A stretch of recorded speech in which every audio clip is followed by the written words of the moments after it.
Here's our world. Our world's a beautiful place, a place we're always so happy to be in. But a lot of times, this is what it feels like. It's stressful, it's overwhelming, parties, money, comparison, the news, social media, politics, it's never ending. It's a beautiful world at its core, but a lot of it distracts us from what it really is. And it begins to feel like this, a dark, cold, lonely place. And a lot of the time, we tell each other, oh, Tim, how's it going? I'm super busy. I have a test coming up. I'll be better in a week. I'll be better when my stress is gone. I'll be better at Christmas. I'll be better if I have a girlfriend. I'll be better this, that. The answer is never, I'm happy right now. And we begin to look and shoot for bigger goals in our lives. We want to be rich. We want to have our big goals. Living in that house, not having a worry in the world. Or maybe you have the opposite perspective. You want to graduate school, you just want to go serve and just escape everything the world has to offer and go serve the poor. But I want to tell you something about perspective and how little our outside world really affects it. A study has shown that 90% of the life we live comes from our internal disposition.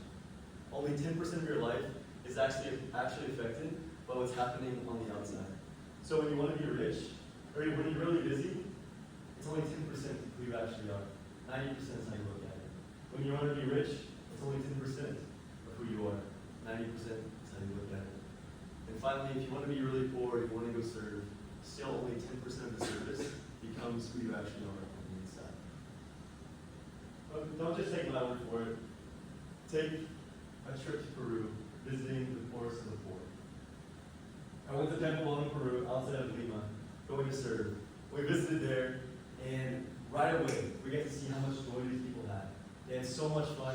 They welcomed us in their home, cooked us beautiful meals, and the kids were so vibrant and joyful. And we had tons of fun getting to know them. We didn't even speak the same language. We had just a blast of a time getting to know each other. And all I knew was that we could play soccer together. And they loved it. Tú eres mi equipo. Like, I'm on your team, let's go. It's so awesome. That's all I knew. But that was all I needed to know. I needed to be on their team. And their joy was just so expressive. I just wanted it every single second of it. And quickly we were like, hey, it's because they have nothing. We in America have so many different stresses, so many different things going on in our lives. If we just leave it all, our life would be better. But Wednesday of that week, the mission director pulled us aside and said, guys, what are you learning? We shared a lot of different things, but that was the biggest thing I shared with him. He said, hey, Alejo, our mission director, the people here are so happy, and it's really because they have everything. And when you live in a world like this, you don't have very much, so you have to cling on to everything you can. But he pulled us aside and he said, guys, you think that having nothing is the answer, but they think the same thing about you. The Americans, they're so happy because they have everything.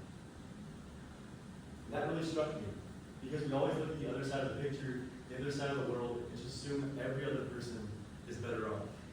But they think the same thing about us.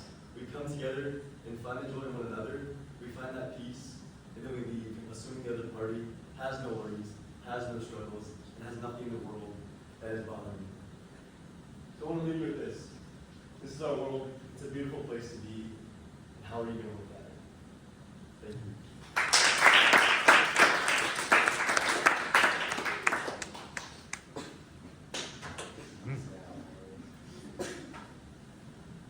What did you make that on, Colin? Canva? Canva. Is it? Yeah. Oh, crap. Huh. That's disappointing.